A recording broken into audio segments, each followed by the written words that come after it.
Hello, this is Christine Deal, and I'm your course instructor for NU442 Section 61, which is 2 credits. And I'm just going to give a brief overview on the course, what to expect, where to find things. So hopefully that will be a little bit more helpful. Okay, so your COA prerequisite is NU440, which is the Population Health course, didactic. I'm just going to skip right down to, because y'all can read through this. Make sure that you read through the intended learning outcomes of the course. And so when you go to your service learning spots and when you're doing your community project, keep these learning outcomes in mind as you reflect in your journal entries on your service learning. So we use experiential learning, role modeling, and reflective journaling to instruct students. Okay, and then methods of grading. You need it's a pass-fail course. You need a 73%. And you also need to, cumulative 73%, but you do need to complete every single assignment. You can't say, oh, well, I have a 96, so I can just blow that one off and not do it. You have to, in order to pass, you have to turn in and complete every assignment. Okay. It says right here, students must complete and receive a passing grade on each individual assignment required in this course, as well as achieve 73% of the course points in order to pass the course. So if you turn in an individual on an assignment and you don't get that 73%, you will get feedback and have the ability to resubmit, because the assignments that are, a lot of the assignments are pieces and components of the cumulative community assessment project, that paper that you'll do at the end. So don't worry about that so much. Okay, and so here's just a breakdown of the points and the hour allocation to get the 90 hours total for the course credits. Okay, please let me know if you're going to be late with anything or if you need an extension of the due date. I need to know in advance of that. You'll have a 10% per day deduction every day you're late, up to 4 days, unless you notify me ahead of time and we work out a schedule for or a day for you to turn in the assignment, because we do know things happen, and if you've got to be late a day, just let me know and we'll discuss that. Okay, and so here are just a description of the assignments.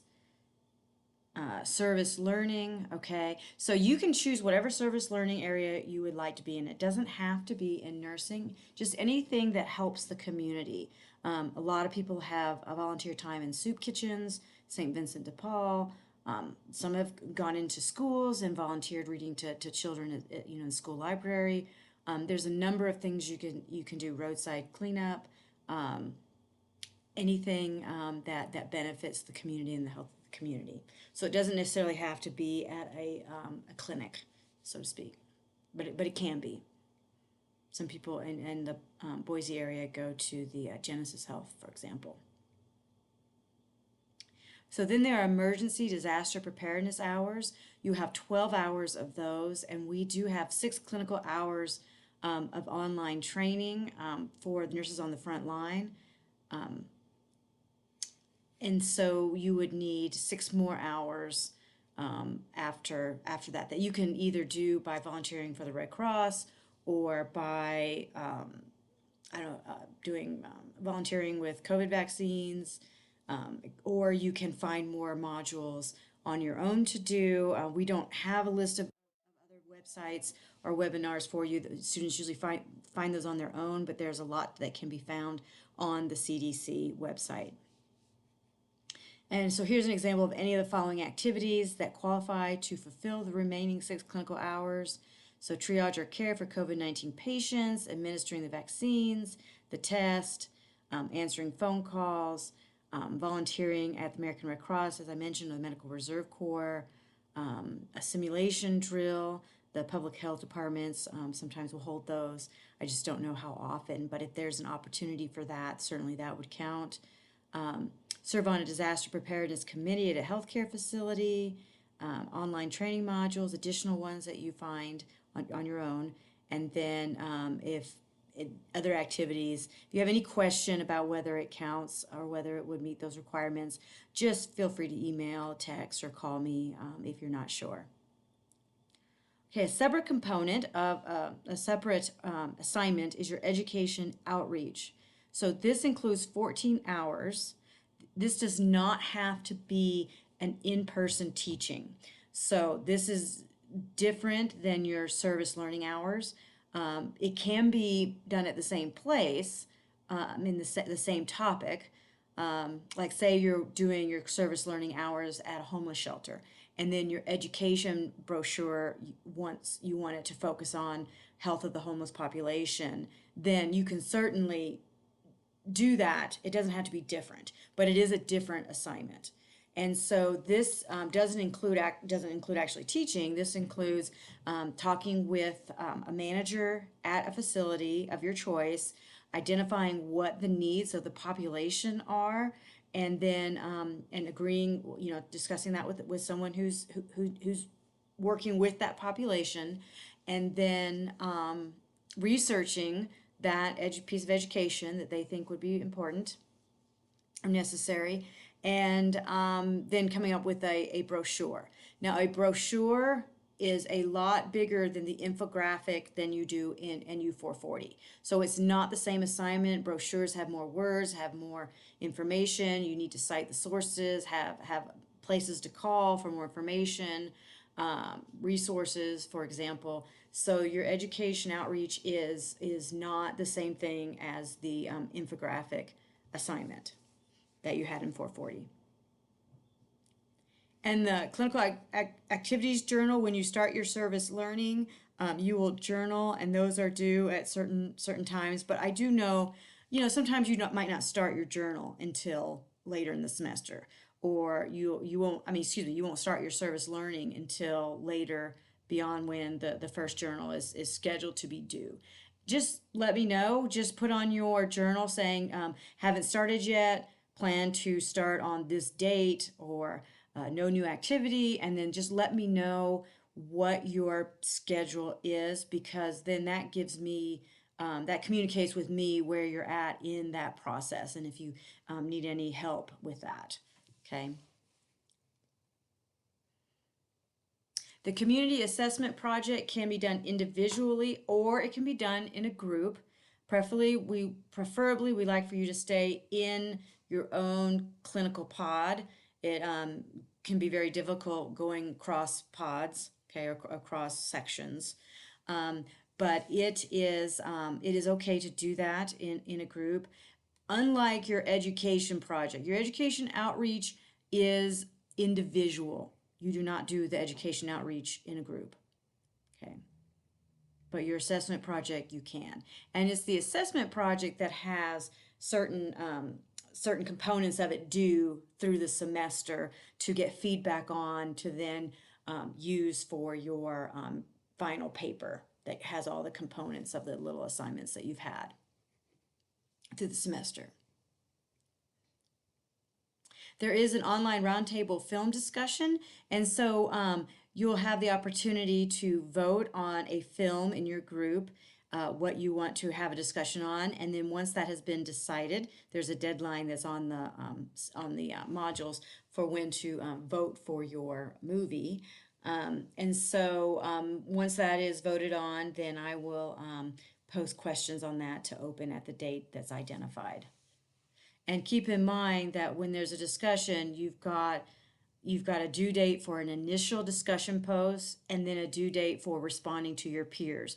So if the due date is I don't know, October 28th, that doesn't mean everything that day, because that doesn't give your peers a chance to read and respond.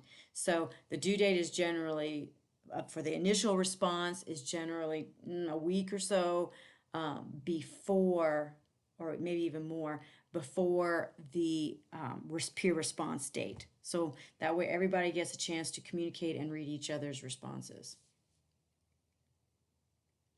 And then the practicum evaluation tool, that's the method of evaluation at the end that you fill out. It's how you identify how you met the objectives. So that is for you to fill out and sign.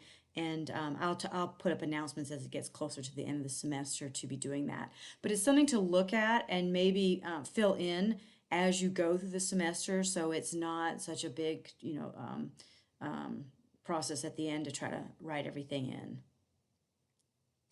And so here's a real helpful weekly outline, okay, of items due. So make sure you put that in your calendar for reminders of when things are due. And that is the syllabus. I'm going to go and I'm going to switch over to modules. And so there's a syllabus. There's just a course schedule that's separate. Same thing as what's in the syllabus. Okay, it's just that page individually, so it's easy to print.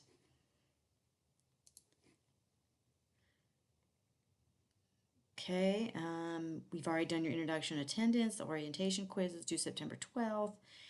Service learning objectives and requirements. It gives a little bit more information than what was in the syllabus. Okay, here are the objectives. Choosing a service learning site. Each student is responsible for choosing his or her organization and organizing the hours. Okay, and here's an example of some sites: food banks, community clinics, homeless shelters, meal delivery services, pregnancy counseling center, or Habitat for Humanity. So additionally, participation in a therapy animal training program, such as pet partners, can qualify for service learning hours as well, but it can't be training your own dog that you already have at home, and it has to be part of working with a group and an agency. All right, and as soon as you have that, make sure you identify, give me the name and address and phone number, contact information of where you're going to go, because I will then send an agreement form to you to have the agency that you're with to sign. And you need to do that before you start your hours, and then upload it to the journal. Submit with the journal on the journal section in the grade book. So the journal entry section is designed to have multiple uploads. Okay, so we'll go back. Okay, disaster preparedness hours. I've already mentioned those. This is where you can connect the nurses on the front line training for those 6 hours. And here are the instructions on getting to that. And it's been updated, so it's all new, which is great. And then here's some information if you wanted to volunteer for the American Red Cross or the Medical Reserve Corps. You don't have to, but this is just an option. And so it's information regarding that. And then optional online training modules. Okay, so here's some examples. You can also find them on the CDC website as well. So you can do those additional 6 hours and anything that you're interested in. Okay, and then clinical activities journal template. Please use the template, and you can click on it by here. And it's divided into, oops, I'm gonna make this smaller. I don't know if this is showing the whole thing on your recording, but it has, if you click on it, it has columns, and so please keep it in this format because this is a really easy way to tally your hours to date. So let's say on this day you work 6 hours, on this date you work 4 hours, then total hours to date, you put 10 hours here. And so it's a way to keep a running tab, and it's a good way for me to see where you're at in your service learning requirements. So here, community assessment, guidelines, and overview of the project. Okay, so activities and due dates. Identify a community of interest to you is the first one coming up. This may be a community with geographic boundaries or maybe a non-geographic community. So geographic boundaries could be, could be my community of interest is Jerome, Idaho. Okay, or you could choose a non-geographic community and say, I want to focus on the homeless. Okay, or I want to focus on a teen pregnancy crisis center. Okay, so it could be geographic or not, or senior citizens, or so it can be geographic or non-geographic. I had one student that did AA, for example, as her non-geographic community. So, and then there's questions on the identification of community worksheet. So there are guides of how to complete each portion. And again, this is for for feedback, just letting me know what you're interested in and where you're going, so then I can then help facilitate anything or guide you in the in a direction if needed.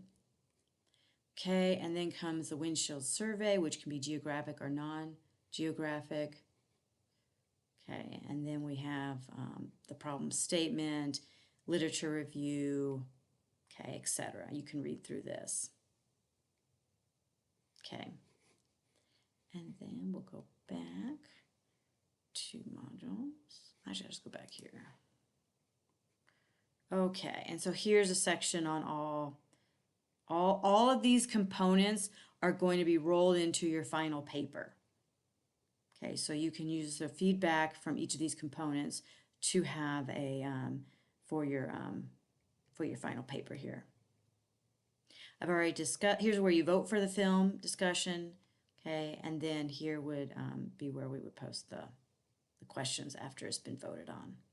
And if you click on here, it will say when that is due. By October 10th. Okay. So if you really want a certain movie, vote for it, because sometimes I've only had three out of the 10 students vote for a movie, and so then so this is your time to make your choice. If you guys have another choice that you think would be good, you can certainly ask me, hey, what about this movie? So I certainly think In the Heights would be a really good one. If y'all have not seen that, that's a really good movie. Okay. Okay, let's see here. So I'll use the template. Here's some more resources for y'all just to look through. Here's some information on Canvas. And so that's just a quick overview of the course, and I'll be posting announcements along the way, of course, but certainly please feel free to call, text, or email. Okay, so text me on weekends is best to text me, because I don't check my email as frequently on weekends, but that doesn't mean I'm not there to respond to you if there's a question you have, or even if there's an email you sent and you're like, hey Christine, I sent this email, have you seen it? Because sometimes emails can get buried, and so sending me a little text reminder, that's no problem at all either. So that's completely fine, and be happy to chat with any of y'all too if you need it along the way. And I do look forward to hearing from you and working with you. This is an interesting, great course. Most students say they get a lot out of it, or they start by thinking, oh, I don't know, I don't really want to do this, or oh, I'm not really interested in putting these hours in, or whatever it may be, but they end up getting a lot of reward and value from it. And I think that you all will enjoy this course. It takes a lot of pressure at being pass-fail, but it takes a lot of pressure off being pass-fail, but there certainly are some very, necessary components to getting that passing grade. So make sure that you keep track of all the deadlines, and keep me informed of anything you need, and welcome to the semester. Thank you.